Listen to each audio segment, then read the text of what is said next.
अस्सलाम वालेकुम नाज़रीन, मैं हूं आपका मेज़बान सैयद शहरियार आसिम। आप लोग देख रहे हैं आज न्यूज़ की खुसूसी transmission ICC cricket world cup 2023। आज पाकिस्तान और नीदरलैंड के दरमियान मैच हुआ। नीदरलैंड ने टॉस जीतने के बाद पहले बॉलिंग का फैसला किया। पाकिस्तान ने 49 ओवर्स में 286 रन बनाए। उसके बाद नीदरलैंड ने 41 ओवर्स में 205 रन स्कोर किए। इस तरह पाकिस्तान ने नीदरलैंड को 80 रन से शिकस्त दी। कल जो बातें हो रही थी कि नीदरलैंड की टीम जो है वो बड़ी वीक है या हमारा एक आसान टीम से मैच है, ऐसा कुछ देखने को नहीं मिला। ये बात हमने कल भी कही थी। नसीम भाई, आज का मैच हुआ, जो बातें हो रही थी कि जी नीदरलैंड की टीम एक वीक टीम है या एक नई टीम है, इस मैच में कहीं ऐसा नहीं लग रहा था कि किसी बहुत ही वीक टीम के साथ खेला जा रहा है। क्या कहेंगे आज के मैच के बारे में? देखिए, नीदरलैंड वर्ल्ड कप के लिए क्वालिफाई करके आई है, तो एक टीम आई है और वो अपसेट करने की भी सलाहियत रखती है। हम ये नहीं कह सकते वो बहुत मजबूत टीम है, जिस तरह कल न्यूजीलैंड और इंग्लैंड की टीमें खेल रही थी। बिल्कुल। अगर अल्लाह ना करे अगर आज हराने में कामयाब हो जाते हैं, यहाँ पे हम हार जाते हैं मैच, तो वो अपसेट होता। कल के मैच का अपसेट नहीं था, चाहे न्यूजीलैंड जीत जाए या इंग्लैंड जीत जाए। पाकिस्तान को जीत की बहुत ज़रूरत थी, पूरी कौम को बहुत बहुत मुबारकबाद। रिसेंट पास्ट में हम जितने मैचेस हार के आ रहे थे, उसके बाद जीत की बहुत ज़रूरत दिखाई देती थी शरी भाई।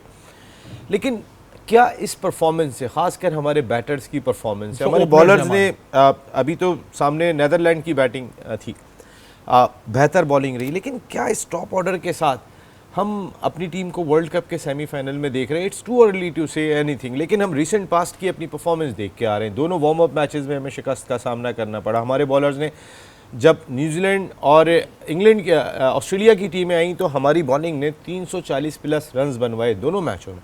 तो हम देखेंगे कि जब तगड़ी टीम आती है तो हमारे बॉलर्स कैसा परफॉर्म करते हैं। आज तो शादाब की बॉलिंग भी अच्छी थी, हसन अली भी बहुत अच्छे लगे, हारिस रऊफ ने बहुत एग्रेशन दिखाई।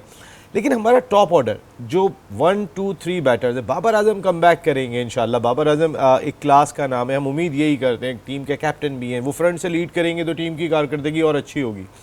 लेकिन हमारे बैटर्स में इमाम की हम फ़खर को बहुत क्रिटिसाइज़ करते हैं, लेकिन रिसेंट पास्ट में अगर आप इमामुल हक की परफॉर्मेंस भी उठा के देखेंगे तो कोई अप टू दी मार्क नहीं है। दुनिया में किसी भी टीम का एक ओपनर तो फॉर्म में होता ही है। बिल्कुल, ये हमारा अनफॉर्चुनेट है कि हमारा कोई भी ओपनर फॉर्म में नहीं है। दूसरी जानिब बाबर आजम के अगर 151 रन में नेपाल के हटा दूं, उसके बाद जो उन्होंने 4 इनिंग खेली हैं आज की तारीख तक, बांग्लादेश के खिलाफ 17, इंडिया के खिलाफ 10, श्रीलंका के खिलाफ 29, नीदरलैंड के खिलाफ 5, बाबर आजम कम बैक कर लेंगे। देखें, हमने कल भी एक बात कही थी, वो बहुत इंपॉर्टेंट है कि बाबर आजम जिस तरह की पिचेज़ हैं, अब मैं चेन्नई की पिच की बात नहीं कर रहा हूँ, वहाँ लो स्कोरिंग मैच होता है, पाकिस्तान ने अफगानिस्तान से वहाँ मैच खेलना है, वो एक वाहिद पिच है। बाकी तमाम हाई स्कोरिंग पिचेज़ हैं यहाँ पर जो पाकिस्तान को फेस करनी है।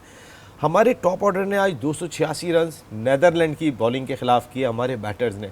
हमारे 3:38 पे आउट हो जाते हैं। उसके बाद हमारी एक 120 रन की पार्टनरशिप होती है। सऊद शकील को हम अब तक नहीं खिला रहे थे। अगर इस मैच में कोई एक अच्छी चीज़ पाकिस्तान की सबसे अच्छी निकल कर आई है तो वो सऊद शकील है। बिल्कुल, जिन्होंने जो स्टेबिलिटी दी, जिस अंदाज से बैटिंग की, सिंगल्स करते हुए दिखाई दी। हमारे बैटर्स का मसला दिखाई देता है, वो बाउंड्री लगाने की जो सलाहियत रखते हैं, सिंगल्स, स्ट्राइक को रोटेट करना, सऊद शकील ने जिस अंदाज से रोटेट किया। अच्छा नसीम भाई, जैसे कि कल आपने कहा था, मैंने एक सवाल किया था कि नसीम भाई 260 का टारगेट किसी दौर में अच्छा माना जाता था, आपने कहा वो 92 की बात थी, अब 2023 चल रहा है। अगर हम नीदरलैंड जैसी टीम को जिसे हम कंसीडर कर रहे हैं, ठीक है, इतनी स्ट्रॉन्ग टीम नहीं है, उस पर हम 286 का टारगेट दे रहे हैं, तो फिर जो आगे हमारे मैचेस हैं, जो स्ट्रॉन्ग टीम है, इंडिया है, श्रीलंका को भी हम स्ट्रॉन्ग कहेंगे, अफगानिस्तान भी है, ऑस्ट्रेलिया भी होगा, तो फिर हम उन्हें क्या टारगेट एक्सपेक्ट कर रहे हैं?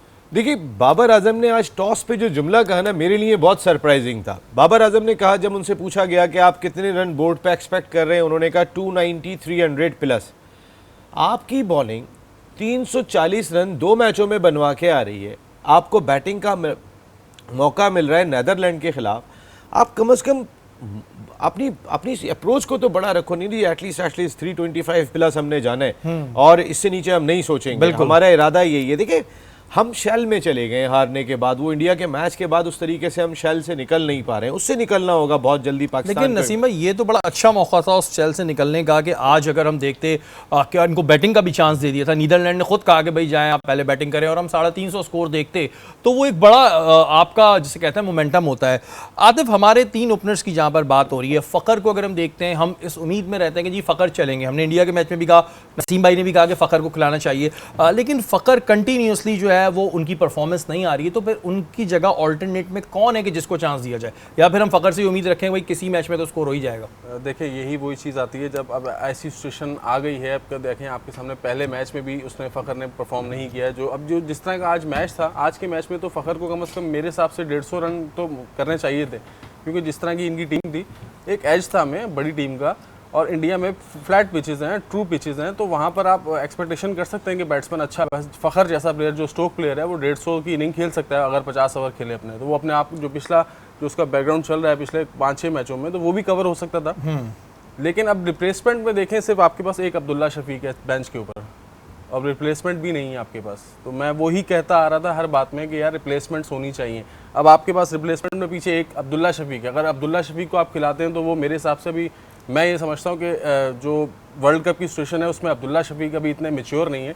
ठीक है, परफॉर्म कर रहा है, अभी इंडिया में फर्स्ट टाइम वो खेल रहा है, नहीं आपके ऑप्शन ही नहीं है, ऑप्शन नहीं है। अच्छा नसीम भाई, ऑप्शन बनाने पड़ते हैं, पूरे शरीफ एशिया कप में हम और आप तो बहुत ज़्यादा, आप भी आतिफ कहते रहे सऊद शकील को चांस दें, सऊद शकील को चांस दें। बहुत से लोग समझ रहे होंगे पता नहीं सऊद शकील से हमारा क्या रिश्ता है। एक मोहब्बत का रिश्ता है, एक पाकिस्तानी होने का रिश्ता है। आज आपने चांस दिया, उसने परफॉर्म कर लिया, क्या ये चांस एशिया कप में नहीं देना चाहिए था? क्या जिस टैलेंट को, जो टैलेंट अभी निकल कर आ गया, जिसने आज दिखा दिया कि भाई मेरे अंदर टैलेंट है, उसे दबाया जा रहा था, फिर अभी हमारे पास फ़खर की जगह ऑल्टरनेट नहीं है, फिर हम क्या करेंगे? या फिर फ़खर का ही वेट करेंगे भाई खेल जाएंगे किसी मैच में? देखिए मैंने आपको कल भी बताया था कि सबसे ज़्यादा अगर किसी नाम पे बहस हुई थी वो सऊद शकील और आगा सलमान के नाम पे हुई थी कि इनमें से इसको खिलाना है। फ़खर के नाम पे इतनी ज़्यादा बहस नहीं हुई। मैं इस वक्त जो पाकिस्तान क्रिकेट टीम का माइंडसेट देख रहा हूँ, 38 रन पे आपके 3 आउट हो जाते हैं, फिर 120 रन का स्टैंड होता है, फिर 3 गिर जाते हैं एकदम से, फिर आपको 64 रन का स्टैंड मिल जाता है। शादाब, स्टेबिलिटी नज़र नहीं आ रही है आपकी बैटिंग में। जब वर्ल्ड कप जैसे इवेंट होते हैं, देखिए रविंद्रा की एग्जाम्पल आप देखें, रविंद्रा का कल डेब्यू था, उन्होंने सेंचुरी स्कोर की, लेकिन उनकी मैनेजमेंट ने रविंद्रा को पाकिस्तान के खिलाफ वार्म अप मैच में एज ए ओपनर ट्राई किया, उन्होंने 77 रन कर दिए, कॉन्फिडेंस आ गया। बिल्कुल, हमारे बैटर ने जिसने 77 रन स्कोर किए थे सऊद शकील से, कल उस पर सबसे ज्यादा बहस हो रही थी, उसे वो खेलेगा या नहीं खेलेगा। हम इसी उम्मीद में थे चांस मिलेगा भी या नहीं मिलेगा। हाँ, और जो उनका परफॉर्मर है वो उसको ऊपर लेके आ रहे हैं। देखिए कुछ ना कुछ ऐसा लग रहा है, इससे पहले कि बहुत देर हो जाए, अगर पाकिस्तान क्रिकेट टीम की मैनेजमेंट थोड़ा सा, हमने वर्ल्ड कप में आमतौर पे आउट ऑफ द बॉक्स फैसले देखें। हम जो एक वर्ल्ड कप जीते 1992 में, उसमें भी इतना बड़ा फैसला था, उस वक्त के कप्तान 1 डाउन पोजीशन पे बैटिंग के लिए आए थे, वरना उससे पहले टीम स्ट्रगल कर रही थी। वो जो उन्होंने आके स्टेबिलिटी दी थी, फिर जावेद मियादाद साथ मिले थे, तो उसके बाद से पाकिस्तान की टीम खड़ी होना शुरू हो गई थी। यहाँ पे Abdullah Shafique makeshift opener है, आपने उनको ओपनर बनाया है, आपकी मिडिल ऑर्डर में भी खला दिखाई दे रहा है। वाई नॉट रिजवान ओपन करें? रिजवान अगर ओपन करते हैं, वो करते रहे वाइट बॉल से ओपन। अब आपकी मिडिल ऑर्डर बैटिंग में बाबर, सऊद शकील और उनके साथ अब्दुल्ला शफीक, जो उनका जेन्युइन नंबर है, जहां वो जेन्युइन खेलते रहे, और लाहौर कलंदर से वो 1 डाउन पोजीशन पे खेलते थे। अब बाबर की जगह पे तो नहीं आएंगे वो, लेकिन आप उनको लेकर आए उनकी जगह के ऊपर कि जो वो जगह है, और रिजवान को एक्सपीरियंस है, उनके रन्स भी हो रहे हैं। एक ऐसा बैटर ऊपर लेकर जाएं कि जो कॉन्फिडेंस टॉप से फराहम करे। कुछ change out of the box जाके करना पड़ता है। वर्ल्ड कप जैसे इवेंट के अंदर आउट ऑफ द बॉक्स बहुत फैसले होते हैं। हमारी मैनेजमेंट को इस जानिब ज़रा जल्दी सोचना होगा, क्योंकि हमारे टॉप 2 की बिल्कुल ही ख़राब परफॉर्मेंस अभी से नहीं चल रही है, बहुत पहले से चल रही है। तो उन 2 जगह पे हमें जितनी जल्दी हो सके, देखिए आप अगले मैच में फ़खर को नहीं खिलाना चाहिए, फ़खर को अब आराम दे के बाहर बिठा के थोड़ा सा उनकी ब्रेन वॉशिंग करें। मैं आज भी कहता हूँ फ़खर बहुत इंपॉर्टेंट है, जहाँ पे 350 के मैचेस होने वहाँ फ़खर की सबसे ज़्यादा इंपॉर्टेंस है, लेकिन कितने मैचों में ट्राई करें, एक मैच में आराम दें। अब्दुल्ला शफीक को ज़ाहिर है आप ओपनर खिलाएंगे, लेकिन मैनेजमेंट थोड़ा सा आउट ऑफ द बॉक्स जाए, अब्दुल्ला शफीक को उनके नंबर जहाँ पे आपने मैनेजमेंट की बात की, तो वो कल से लेकर आपको उसका कोई जवाब मिला? क्योंकि आपने ही इस चीज़ को ब्रेक किया था। इंजी भाई गए क्यों हैं? इंज़मामुल हक़ का वहाँ होना कोई हमारे लिए फ्रूटफुल साबित हो रहा है, और अगर टॉप मैनेजमेंट की बात है, मैनेजमेंट वहाँ मौजूद ही है एक तरीके से, तो वो कुछ जाना फ़ायदेमंद है उनका। जॉय ट्रिप, इससे ज़्यादा कुछ भी नहीं है भाई। आपका रोल क्या है वहाँ पे? इस वक्त पाकिस्तान क्रिकेट बोर्ड का आलम ये है मेरे भाई, इंज़मामुल हक़ साहब वहाँ चले गए। एक दफ़ा 2019 का हमने कल बहुत बहस की थी कि वो ज़बरदस्ती चले गए थे वहाँ पे, और उसके बाद उन्हें ज़बरदस्ती वापस भेजा गया था, और उनके आने के बाद पाकिस्तान 4 मैच या 5 मैच ऑन अ ट्रॉट जीता था, और हम सेमीफाइनल में पहुँच रहे थे जहाँ कहीं भी दिखाई नहीं दे रहे थे। फिर हमने ये मिस्टेक की। इंजमाम के जाने की तो ज़रूरत ही नहीं थी। लेकिन पाकिस्तान क्रिकेट बोर्ड के अंदर जो सूरत हाल है वो भी बहुत अजीब सी दिखाई दे रही है। इवन कि ज़का अशरफ साहब ये कहते हुए दिखाई दिए कि क्रिकेट बोर्ड में इतनी ज़्यादा सियासत हो गई है। भाई आप क्रिकेट बोर्ड के सरबरा हैं, एक सरबरा अगर ये बात कह रहा है कि सियासत हो गई है फिर तो आपको सियासत ख़त्म करनी चाहिए। बिल्कुल। यहाँ पे एक CEO कहते हैं कि जी मैं उनकी थोड़ी सी विकेट कमज़ोर लग रही थी चीफ ऑपरेटिंग ऑफिसर की, वो कहते हैं मुझे कौन हटा के दिखाए, इस तरह की बातें हो रही हैं वहाँ पे। तो उनसे भी समझ नहीं रहा क्रिकेट बोर्ड को। क्रिकेट टीम के हवाले से आपने जो मैनेजर भेजा यहाँ से रेहानुल हक, अरे सारी दुनिया ने जो आज तक मैनेजर भेजे हैं पाकिस्तान क्रिकेट के, वो वर्ल्ड कप या इंडिया का टूर स्ट्रॉन्ग मैनेजर्स गए। कोई शहरियार खान को हमने जाते हुए देखा, यावर सईद को जाते हुए देखा, अब्दुल हफीज़ कारदार को जाते हुए देखा वर्ल्ड कप में। हमेशा एक नवेद अकरम चीमा जैसी शख्सियत मौजूद थी। आपने यंग जर्नलिस्ट को जो बाबर आजम के साथ जो है वो सेल्फी बनाने के शौकीन लगते हैं, वो किट उतार के नहीं घूमते। और मैं मकसद है आपने किस चीज़ को ज़का अशरफ साहब खुद भी सीरियस लिया। आप कम अज़ कम जो टीम का मैनेजर होता है वो सरबरा होता है पूरे डेलीगेशन का जो जाता है। टीम का आलम यह है कि 15 खिलाड़ी हैं तो 15 आपके साथ ऑफिशियल्स हैं। उन 15 ऑफिशियल्स में से 4 बहुत स्ट्रॉन्ग हैसियत रखते होंगे, जिसमें ब्रैड बर्न हो गए, मिकी हो गए, 2-3 बाबर आजम हो गए। इसमें टीम मैनेजमेंट की बात कर रहा हूँ कि जो स्ट्रॉन्ग है, बाकी सब साथ जा रहे हैं। वो ड्रेसिंग रूम की खबर भी नहीं छुपती है, चलें वो मॉडर्न डे क्रिकेट में जा रहे हैं। लेकिन इस वक्त की सूरत हाल जो हमारी क्रिकेट की दिखाई दे रही है इतनी अनस्टेबल है कि हमारे चेयरमैन को कोई एक ऐसी शख्सियत, बुरदवार शख्सियत दिखाई नहीं दी। देखिए अल्लाह ना करे, अब ये वही बात हो गई बदे शरीफ भाई, इन ड्रेसिंग रूम के अंदर बैट चल चुके हैं। ऐसा नहीं है कि झगड़े नहीं हुए। अगर खुदा ना खास्ता, अल्लाह ना करे कोई इस तरह की जब टीम हारती है हो जाता है ड्रेसिंग रूम के माहौल में, अगर कोई बुरदवार मैनेजर होता है वो आंखें दिखा के कोई कंट्रोल तो करेगा। यहाँ पर तो अगर ये मैनेजर बीच में आए तो ऐसा ना हो कि उन्हीं के हाथ रख दें कि भाई तुम कैसे बीच में आ गए। ये चीज़ पहले भी डिस्कस हो चुकी है कि जी हम क्रिकेट को सीरियस लेना चाहिए। जॉय ट्रिप है कि जी ठीक है यार ये इसको भेज दो, या ये मेरा जानने वाला है इसको भेज दो। फिर सबसे बड़ी अहम सवाल ये है कि जी चीफ सेलेक्टर का क्या काम है, क्या करने के लिए वहाँ गए। अगर उन्हें कोई एक्सपीरियंस प्लेयर भेजना था जो चले गाइड करे, तो बहुत सारे एक्सपीरियंस प्लेयर्स हैं जो इसी भाई से भी बड़े, उन्हें भेजना चाहिए था। बहुत सारे सवालात हैं जिसको हम ज़रा डिस्कस करेंगे। अब वक्त तो एक ब्रेक का, ब्रेक के बाद हाजिर होता हूँ।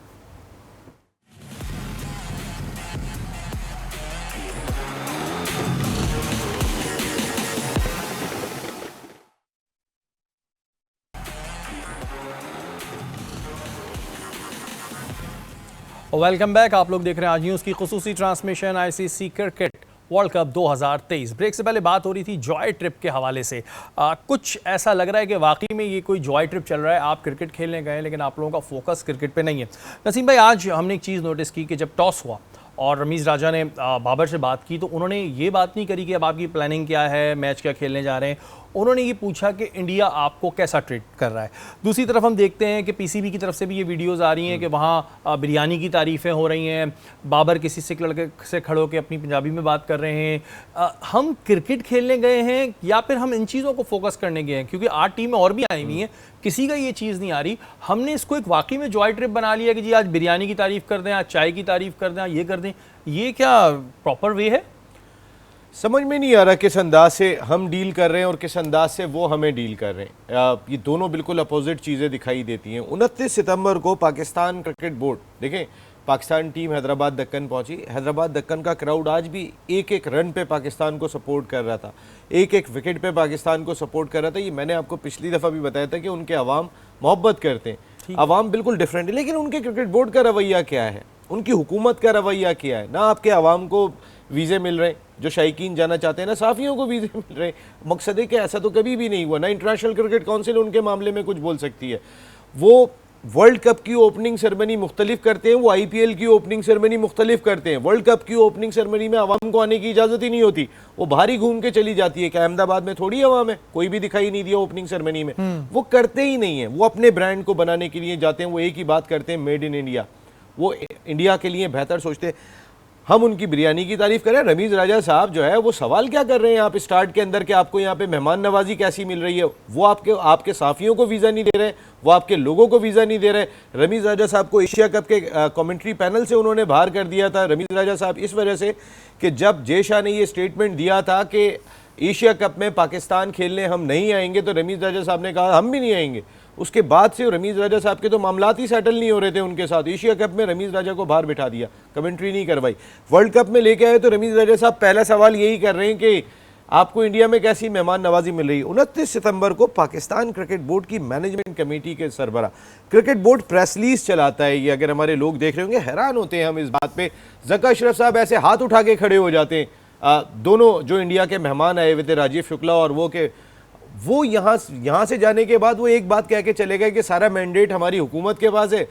हम लगे हुए हैं कि जी पता नहीं हम इंडिया चले गए तो क्या हो गया, उनका रवैया मुख्तलिफ है और कोई वजह नहीं बनती। ये चीज आप देखें ना कि देखिए ये इस्तकबाल की तारीफ कर रहे हैं। पाकिस्तान क्रिकेट बोर्ड अपने ऑफिशियल अकाउंट से चेयरमैन मैनेजमेंट कमेटी जो है कि पाकिस्तान का शानदार इस्तकबाल हुआ है जिसपे हम मुबारकबाद पेश करते हैं। अच्छा ठीक है भाई, उन्होंने इस्तकबाल किया, ठीक है जी, हम भी उनसे बड़ा प्यार करते हैं। हम आए, उन्होंने किया, वो गए, उन्होंने किया, ठीक है। मैच कहाँ है? क्रिकेट जो असली चीज है, क्रिकेट की वजह से है ना, ये थोड़ी कि कोई किसी का रिश्ता लेकर गया हुआ है। जो क्रिकेट की बात है कि अगर आज नीदरलैंड से मैच है तो बाबर से क्वेश्चन बनता था रमीज राजा का, बड़े सीनियर इंसान है, उनका ये सवाल कि इंडिया आपको ट्रीट क्या कर रहा है, तो ये ऐसा लग रहा है कि कोई जॉय ट्रिप चल रहा है कि भाई मजा आ रहा है, बिरयानी कैसी थी और वीडियोस बनाते हैं। एक तो हमने पिछली दफा एशिया कप में भी बात की थी कि हमारे मुल्क में सबसे ज्यादा प्रॉब्लम है हर चीज की वीडियो बना बना के डाले।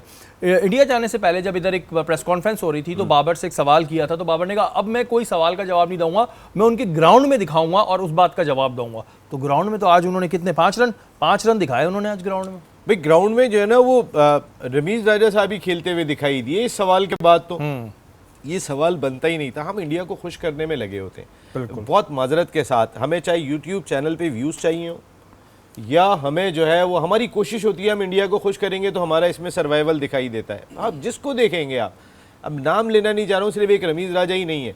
रमीज राजा साहब को ये सवाल ही नहीं बनता था। भाई आप सवाल करते बाबर आजम, आपकी टीम 4 मैच हार के आ रही है, एशिया कप में आपकी कारकर्दगी खासी खराब रही है। रमीज राजा साहब वो चेयरमैन थे कि जिन्होंने बाबर आजम को सबसे ज़्यादा इख्तियारात देने के बाद बाबर आजम की शख्सियत को खासी हद तक जो है वो इतना ज़्यादा बड़ा कर दिया था। हमारे मुल्क में किसी एक शख्स को बहुत ज़्यादा इख्तियारात नहीं दिए जाते, उनको काफ़ी हद तक कंट्रोल किया था नजम सेठी साहब की मैनेजमेंट में आने के बाद।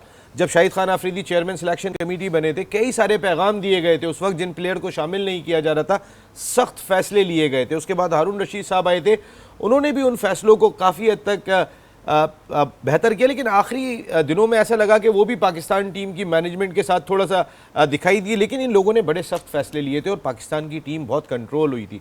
रमीज राजा साहब ने तो पूरा फ्री हैंड दे दिया था। और ये जो टीमों की आज हम बात करते हैं कि एक ग्रुप बन गया, एक ताकतवर हल्का बन गया पाकिस्तान क्रिकेट टीम में, उसको सबसे ज़्यादा सपोर्ट बहैसियत चेयरमैन रमीज राजा साहब ने दी थी। वो बाकी लोगों से तो मिलते ही नहीं थे। जिस वक्त तो चेयरमैन क्रिकेट बोर्ड थे, हेडक्वार्टर पाकिस्तान क्रिकेट बोर्ड में अकेले अपने कमरे में बैठते थे, ना किसी से बहुत ज़्यादा राय लेते थे, खुद फैसले किया करते थे, वन मैन शो थे, किसी पे भरोसा वो करते ही नहीं थे। ना उन्होंने वहाँ रहने के बाद अपनी टीम बनाई, उन्होंने बाबर को इख्तियार दे दिया था बहुत ज़्यादा कि तुम टीम को संभाल के रखो। टीम संभली नहीं थी और रमीज राजा साहब ने जो ये बात की। और फिर आप बिरयानियों की तारीफ़ कर रहे हैं, chairman Pakistan cricket board team पहुंचती है तो इस्तकबाल की तारीफ़ करते हैं। हम भी कह रहे हैं कि भाई हैदराबाद दक्कन के क्राउड ने पाकिस्तान टीम को सपोर्ट किया, गुड। लेकिन आप टीवी पे खड़े होकर ये वाली बात ना करें। और पहला सवाल टॉस पे नहीं बनता है। अब बात ये हो रही है कि ठीक है, वेलकम हो गया, तारीफ हो गई, अब आगे बढ़े ना। जिस चीज के लिए गए वो चीज हो नहीं रही। और ये हम पहले भी जब एशिया कप की ट्रांसमिशन कर रहे थे तभी हमने डिस्कस किया कि पाकिस्तान में ये बड़ी खुली आज़ादी दे दी गई है कि जी और वीडियोस बनाओ, लाइक लो, ये लो, किसी को किसी टीम से प्रॉब्लम नहीं है, किसी मुल्क से प्रॉब्लम नहीं है। बात ये होती है कि आप जो काम करने गए वो करें। 5 रन आज आपका स्कोर है, या आपने अगर ग्राउंड में जवाब दिया तो ये आपको अभी भी, ये शुरू में इस वजह से हम बता रहे हैं कि आप पहले समझ जाएं। आतिफ, अगर हम बॉलिंग की बात करते हैं तो उसामा मीर और शादाब दोनों का अगर हम कंपैरिजन करते हैं तो शादाब पहले से नाकाम होते आ रहे थे, तो आज क्या उसामा मीर को चांस नहीं दे देना चाहिए था, या फिर ये प्लानिंग होती है कि जी जो फेवरेट हैं उनको हल्की टीमों में चांस दे दो ताकि वो एक स्कोर कर लें या विकेट्स ले लें और उसके बाद पूरे वर्ल्ड कप हम उनकी वही चीज़ को खींचते रहें? वेरी गुड शेरी भाई। जी आतिफ भाई, असल में बात ये देखें कि हम पहले भी बात ये करते रहे कि ट्रू सिलेक्शन होनी चाहिए। जो लड़का परफॉर्म कर रहा है आप उसको कैरी करें, जो लड़का परफॉर्म नहीं कर रहा आप उसको, मैनेजमेंट आपके साथ है, आप बात करें, बोले भाई लड़का मुझे नहीं चाहिए, मुझे रिप्लेसमेंट चाहिए। तो जब रिप्लेसमेंट होगी आपके पास तो वो फिर कैसे लड़का जो होगा वो परफॉर्म नहीं करेगा, क्योंकि उसके प्लेयर, एज अ प्लेयर मैं खुद जानता हूँ कि अगर आप बिठाएंगे कि यार आप परफॉर्म नहीं करें तो मैं अपने लिए मेहनत करूँगा, अपने लिए अपनी जितनी कोशिश होगी मैं अपने आप को अच्छा करने की कोशिश करूँगा कि जब भी मुझे मौका मिले मैं परफॉर्म करूँ। तो उसामा मीर जो है अब आपके सामने उसको खिलाना चाहिए था, वेरी फर्स्ट तो आपने एशिया कप पूरा जो है वो फ्लॉप हुआ है, शादाब उसकी कोई परफॉर्मेंस नहीं थी, कोई एक्स्ट्रा ऑर्डिनरी परफॉर्मेंस नहीं थी। बिल्कुल। आज का मैच था, आप अपने जैसे आपने सऊ शकील को खिलाया, जिसके लिए हम बात कर रहे थे कि यार उसको खिलाओ, वो प्लेयर है, वो अच्छा है, परफॉर्म करेगा, और आपके पास नीचे मिडिल ऑर्डर में लेफ्ट हैंड बैट्समैन नहीं है। इस लेफ्ट हैंड बैटिंग की वजह से, यानी कि जब नीचे मिडिल ऑर्डर में होता है, हर टीम के पास एक लेग स्पिनर या लेफ्ट आर्म स्पिनर होता है, तो वो थोड़ा ईजी हो जाता है लेफ्ट हैंड बैट्समैन के लिए। तो इसी तरह सऊ शकील जिस तरह आज खेला है और वो अच्छा प्लेयर है, तो आप उसामा मीर को भी आप चांस देते आज, शादाब को रेस्ट कराते। शादाब तो आपका मेन प्लेयर है ही है, आपने खिलाना है, वो सबको पता है, और हमको ही पता है कि यार शादाब ठीक है अभी बैट पैच चल रहा है, लेकिन वेरी गुड प्लेयर है, गुड ऑलराउंडर है, कई जगह उसने मैचेस जिताए हैं बैटिंग बॉलिंग दोनों से। तो आप अपने जो स्पिनर हैं उसामा मीर, आप उनको मौका देते, आप उनसे बात कर सकते थे मैनेजमेंट से, मैनेजमेंट उनके साथ है। लेकिन कल वाली बात जो है कि जब मैनेजमेंट ही एक पेज पे नहीं होगी, कोच भी वो यानी कि वो समझ लें वो मामलात आउट हुए हैं, फिर इंजी भाई फिर वहाँ पहुंचे हुए हैं, और बाबर की जो है वो मामला। नसीम भाई, आपकी ओपिनियन इस बारे में क्या है? जो एक सवाल किया गया उसामा मीर के हवाले से कि आज उनको चांस दे देते, क्या रीज़न है कि उनको क्यों बिठा के रखा हुआ, या फिर किसी ऐसे मैच में चांस है जिसमें सारी दुनिया का प्रेशर उसी मैच में, और फिर अगर वो ना चले तो बोले हमने तो खिलाया था। शरीफ भाई, आपने सवाल का जवाब खुद ही दिया है। देखें, यही होता है, जो हमारे मनपसंद ग्रुप होता है ना, हम उनको ज़्यादातर ऐसे मैचों में ज़रूर मौका देते हैं कि जहाँ पे ज़रा परफॉर्म करने का मौका आपके पास मौजूद हो। हारिस रऊफ़ आज इतनी जान लगा रहे थे, बहुत अच्छी बॉलिंग की उन्होंने, लेकिन भाई कुछ जान, 9 मैच आपने राउंड मैच खेलने, सारी यही जान लगा लोगे। आपने इंडिया के खिलाफ जितनी जान लगाई थी पहले मैच में, उसके बाद दूसरे मैच में आपसे वो बॉलिंग ही उतनी जान नहीं लग रही थी। तो थोड़ा सा वर्कलोड मैनेजमेंट भी समझनी चाहिए। जब हारिस रऊफ़ ने 5 आउट हो गए थे, हारिस रऊफ़ ने अपने 3 आपको आउट करके दे दिए थे उस वक्त, अगर हारिस रऊफ़ को वहाँ पे आराम दे देते ना बाबर आजम, थोड़ा वर्कलोड मैनेजमेंट, क्योंकि वो बॉडी खुली हुई थी, जान लगा रहे थे उस वक्त, और ये बॉलर में होता है ज़रा हाथ खुल जाता है तो लंबी बॉलिंग करने की कोशिश करता है। थोड़ा रोक के इनको संभाल के इस्तेमाल करो। आप कुछ 5-6 फास्ट बॉलर लेके नहीं गए हो, यही 3 फास्ट बॉलर हैं। हसन अली के बारे में भी सवाल लोग करते हैं अभी, ये हसन अली की आज बॉलिंग थी, थोड़ा नया गेंद उन्होंने अच्छा किया, इसमें कोई शुबा नहीं है, लेकिन नेदरलैंड की बैटिंग है, ये नया गेंद अगेंस्ट ऑस्ट्रेलिया कैसा करते हैं, अगेंस्ट इंग्लैंड कैसा करते हैं, अगेंस्ट इंडिया कैसा करते हैं, ये हमें देखना होगा। दूसरी चीज़ ये कि शाहीन शाह अफरीदी और हारिस रऊफ़ ये हमारे बहुत इंपॉर्टेंट कैरेक्टर हैं।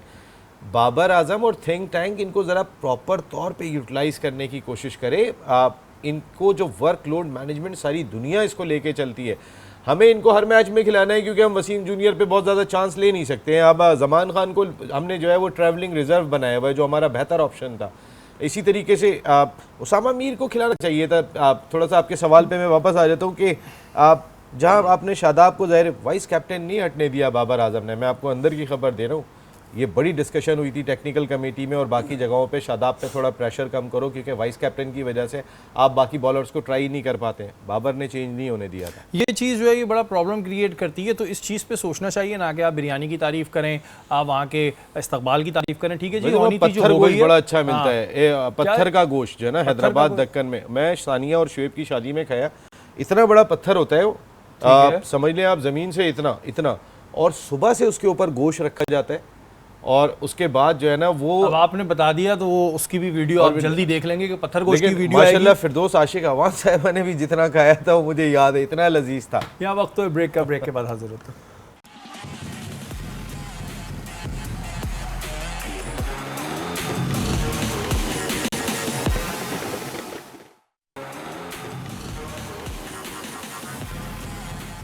वेलकम बैक, आप लोग देख रहे हैं आज न्यूज़ की खुसूसी transmission ICC cricket world cup 2023। Naseem भाई, हमारे पास 4 फास्ट बॉलर्स हैं वसीम जूनियर को मिला के, और हमें 9 मैचेस राउंड के खेलने ही हैं। बिल्कुल, उसके बाद फिर हम सेमीफाइनल और फाइनल की तरफ जाते हैं। अगर हम वर्कलोड मैनेजमेंट की बात करते हैं तो फिर वो ऐसे कौन से मैचेस हैं जिसमें आप समझते हैं कि शाहीन या हारिस रऊफ़ इन्हें रेस्ट देना चाहिए, और क्या वसीम जूनियर इन पिचेस के लिए कैपेबल है? ये बड़ा इंपॉर्टेंट सवाल है कि देखिए, पहले भी ज़मान खान की बहुत बातें होती रही। आपने देखा अभी जो आपने वार्म अप मैचेस खेले थे, आपने हारिस को खिला दिया, लेकिन वार्म अप में ना आपने अबरार को मौका दिया, ना आपने ज़मान को, क्योंकि क्रिटिसाइज आप पे हो जाता अगर वो परफॉर्म कर देते वहाँ पे कि आपने इनको तो टीम में ही नहीं रखा, और इतनी आसानी से आप रिप्लेस नहीं कर सकते। वो ट्रैवलिंग रिजर्व ज़रूर होंगे, लेकिन अब टेक्निकल कमेटी ही डिसाइड करेगी। अगर प्रॉपर इंजरी है तो ही रिप्लेस हो सकता है, वैसे नहीं हो सकता, एक नॉर्मल रिप्लेसमेंट नहीं हो सकती। आप जो अब आपके पास हैं, आपने इन्हीं के साथ खेलना है। अब हमारे पास ये 4 फास्ट बॉलर हैं। सारी दुनिया अपने फास्ट बॉलर्स की वर्कलोड मैनेजमेंट का बहुत ख्याल करती है कि आज ये 2 फास्ट बॉलर खेल रहे हैं, ये 3 खेल रहे हैं, आज इसको खिलाना है, आज शाहीन का आराम बनेगा, आज हारिस रऊफ़ का आराम बनेगा, क्योंकि हमारे तेज़ बॉलर्स हैं, हमारे लोग ज़रा थोड़ी सी ज़्यादा जान लगाते हैं, इनको भी आराम चाहिए। जब ऑस्ट्रेलिया वाले हमसे शायद ज़्यादा फिटेस्ट दिखाई दे रहे होते हैं, जब वो किसी एक मैच में मिचेल स्टार्क को बिठा रहे हैं, एक मैच में हैज़लवुड को बिठा रहे हैं, इंग्लैंड की टीम चेंज कर रही है, कभी क्रिस वोक्स को ला रही है, कभी वुड को ला रही है, तो हमें भी इनकी वर्कलोड मैनेजमेंट बहुत ही इंपॉर्टेंट सवाल है। देखें 9 मैचेस बहुत ज़्यादा है, ये T20 क्रिकेट नहीं है कि आपने 4 ओवर का स्पेल करना है, आप बर्स्ट मार के चले गए। अब आपको पहला स्पेल 4-5 ओवर का करना है, उसके बाद आखिरी स्पेल भी आपको उसी एनर्जी के साथ करना होता है। तो ऐसे में वर्कलोड मैनेजमेंट इस वक्त हमारी टीम मैनेजमेंट के सामने सबसे बड़ा सवाल होगा। देखिए इंडिया में भी मौसम हमारी तरह ही है, अभी कोई बहुत ठंडा वेदर नहीं हो गया, और कुछ जो दिन के वक्त मैच शुरू होते हैं उसमें तो पसीना वगैरह जान तो लगानी पड़ती है। कदरे बेहतर मौसम है, हम अक्टूबर में आ गए हैं, लेकिन फिर भी बहुत सारे उनके शहर ऐसे हैं, जैसे जो कराची का वेदर है वही मुंबई का वेदर होगा, इसमें कोई बहुत ज़्यादा फ़र्क दिखाई नहीं देता। तो इस तरीके के वेदर में जो है वो हमें इनकी वर्कलोड मैनेजमेंट, जैसे श्रीलंका का मैच आ रहा है, मेरी अपनी ज़ाती राय में श्रीलंका के मैच में हारिस या शाहीन में से एक आराम बनता है। हारिस या शाहीन, देखिए हसन अली क्यों आपको इतने बेहतर लग रहे हैं, क्योंकि हसन अली रिसेंट पास्ट में क्रिकेट नहीं खेले, वो रेस्ट लेके आ रहे हैं, उनकी एनर्जी, उनका विल एक डिफरेंट दिखाई दे रही है। उन्होंने स्विंग भी शाहीन से अच्छी स्विंग की है, नया बॉल। अगर आप आज के दिन भी देखेंगे हसन अली की बॉलिंग जो हम शाहीन से एक्सपेक्ट कर रहे थे वो हसन अली की दिखाई दी थी, क्योंकि ये रिसेंट पास में बहुत क्रिकेट खेल के आ रहे हैं। इनकी वर्कलोड मैनेजमेंट बहुत इंपॉर्टेंट है शरी भाई, दैट्स वेरी इंपॉर्टेंट और क्वेश्चन। ये अब ज़ाहिर है आगे जो जिन टीम से मैच है, हम किसी भी टीम को, हम तो नीदरलैंड को अगर वीक समझ रहे थे तो वो भी हमारी गलतफहमी थी कि जिस तरह आज उन्होंने दिखाया गया कि हम मैच जीत गए, लेकिन बहुत सारे सवाल वहाँ से भी जन्म ले लेंगे। आतिफ, आप क्या समझते हैं कौन सी टीम्स ऐसी होंगी कि जिसमें आप समझते हैं कि इन्हें चांस दिया जा सकता है, रेस्ट करा देना चाहिए? देखिए आप कल नीदरलैंड की बात कर रहे थे कि नीदरलैंड जो है वो हल्की टीम है, कोई कुछ कह रहा था, कोई कुछ कह रहा है सैनिटाइजर है, कोई बटर कह रहा है, तो ये ऐसा नहीं है। वर्ल्ड कप क्वालिफाई करके वर्ल्ड कप खेलने आई हुई टीम यार, और हमसे यानी कि हम तो चले बहुत सी टीमों से बेहतर हैं, लेकिन अब अफगानिस्तान, श्रीलंका और बांग्लादेश, ये 3 टीमें ऐसी हैं जिसपे आप थोड़ा सा आप चांस ले सकते हैं। लेकिन अब आप खुदा ना खासा कोई मैच अगर 19-20 होता तो आप चांस नहीं लेंगे। तो ये नसीम भाई ने बिल्कुल सही कहा कि देखें वर्कलोड जो है उन पे बहुत डाला हुआ है, और कोई भी प्लेयर बैठना नहीं चाहता, कोई भी अपनी खुशी से नहीं बैठता कि हाँ यार मैं बैठ रहा हूँ, या मैनेजमेंट या कप्तान अनफिट हो गए, सारे मैचेस आप खिलाए चले जा रहे हैं। तो ये थ्रू आउट हम लोग एशिया कप से हम बात करते हुए आ रहे हैं कि ये इंजरीज, और हमारे मेन बॉलर हैं ये नसीम शाह, शाहीन अफरीदी और हारिस रऊफ, तो वो एक हो गया इंजर्ड। अब 9 मैच है, 9 मैचों में ये कौन बैठना चाहेगा कि यार मैं वर्ल्ड कप का मैच मैं बैठूं? तो ये कप्तान को सोचना चाहिए। और इसमें ज़ाहिर है फिर खुदा ना खास्ता जैसे कि आपने पहले भी सारे मैचेस खिलाए थे और फिर एक नसीम शाह की सूरत में हमारे सामने एक बड़ा लॉस हुआ, वरना नसीम शाह की बड़ी ज़रूरत थी इस वक्त वर्ल्ड कप में। ये तो एक बड़ा वर्कलोड के लिहाज से टीम मैनेजमेंट को ही सोचना पड़ेगा। नसीम भाई, एक ऐसी सवाल मेरे जहन में आया कि बाबर ने आज के मैच में स्कोर नहीं किया, लेकिन जब बाबर ने नेपाल के मैच में 151 स्कोर किए, सबने कहा भाई नेपाल के खिलाफ ही करते हैं। अगर बाबर आज कर जाते तो फिर आप लोग बोल रहे होते और लोग बोल रहे होते, आप तो नहीं, लोग बोलते कि जी नीदरलैंड के खिलाफ कर दिया। तो ये तो रीज़न नहीं था, इंडिया के खिलाफ करेंगे सेंचुरी, फिर हम लोग इस चीज़ से बाहर आएंगे, वरना तो हम यही बना देते हैं जी हल्की टीमों भी करेगा बेचारा। देखिए बाबर हमारा चैंपियन बैटर है, इसमें कोई शुबा नहीं है। बाबर जो है वो इंजमाम उल हक ने पहला वर्ल्ड कप बहुत अच्छा खेला था, उसके बाद इंजमाम उल हक ने वर्ल्ड कप इतना अच्छा नहीं खेला। जो पहला 1992 में वर्ल्ड कप खेले थे, बाबर आजम 2019 का वर्ल्ड कप में पाकिस्तान के लीडिंग रन्स स्कोरर थे, सबसे ज़्यादा रन्स बाबर आजम ने स्कोर किए थे। बाबर आजम उसके बाद जो बड़े इवेंट्स आ रहे हैं ना, उनके अंदर उनकी परफॉर्मेंस का लेवल वो नहीं है जो बाबर का स्टैंडर्ड है। अगर आप बाबर की परफॉर्मेंस चाहे वर्ल्ड T20 में उठा के देख लें, चाहे ODI के मैचेस में उठा के देख लें, जहां बड़ी टीम आई है वहाँ पे बाबर थोड़ा सा स्ट्रगल कर रहे हैं। पॉलिटिक्स का शिकार तो नहीं हो गए? बहुत जल्दी था कि इन्हें इतने इख्तियारात मिल गए, अभी शायद उस चीज़ के लिए मेंटली तैयार नहीं थे, इतने मैच्योर नहीं थे, और एक पॉलिटिक्स में पड़ गए वो अपनी। देखिए इख्तियारात बहुत ज़्यादा दे दिए थे बाबर को, और देखिए बाबर को कप्तान तो बहुत हादसाती कप्तान बने। मैंने आपको पहले भी कहा था, उनके वहमो गुमान में भी नहीं था कि वो कप्तान बनेंगे। एक कप्तान था, सेटल्ड कप्तान था, जो लेके चल रहा था टीम को। टीम T20 की नंबर 1 थी रैंकिंग में, बाकी जगहों पे भी दिखाई दे रही थी, लेकिन वो हादसाती तौर पे कप्तान बने। उसके बाद जब वो हादसाती तौर पे कप्तान बने तो उन्होंने, जब भी कोई कप्तान बनता है वो बहुत बड़ा प्लेयर क्यों ना हो, वो अपना सर्वाइवल देखता है। वरना हमने यहाँ पर वसीम अकरम के ख़िलाफ़ भी बगावत होते हुए देखी, हमने जो है वो जावेद मियादाद के ख़िलाफ़ भी बगावत होते हुए देखी, हमने जो मैं टॉप क्लास क्रिकेटर्स की बात कर रहा हूँ, हमने उनके खिलाफ भी जो है वो खिलाड़ियों का एक गिरोह बन गया और वो अगेंस्ट हो गया। तो बाबर आजम, चले इसको ज़रा इसको आगे फिर हम बिल्कुल continue करते हैं। डिस्कस करेंगे। और हमारी ट्रांसमिशन का वक्त इस वक्त ख़त्म हो चुका है। आज बात हो रही थी कि टीम को जो वर्कलोड मैनेजमेंट है वो जो मैनेजमेंट है उसको देखना पड़ेगा इन बॉलर्स का, और हमारी दुआ है कि पाकिस्तान इसी तरह अपने आगे की भी मैचेस जीते। डिस्कशन इस वजह से की जाती है कि अगर कोई गलत चीज़ जा रही हो उन तक तो वो अभी अगर वेकअप कॉल दे सकते हैं तो देते हैं। हमारी ट्रांसमिशन का वक्त ख़त्म हो गया। कल इंशाअल्लाह ताला दोबारा मुलाकात होगी। तब तक के लिए अपने मेज़बान सैयद शहरियार आसिम को इजाज़त दीजिए। पाकिस्तान जिंदाबाद।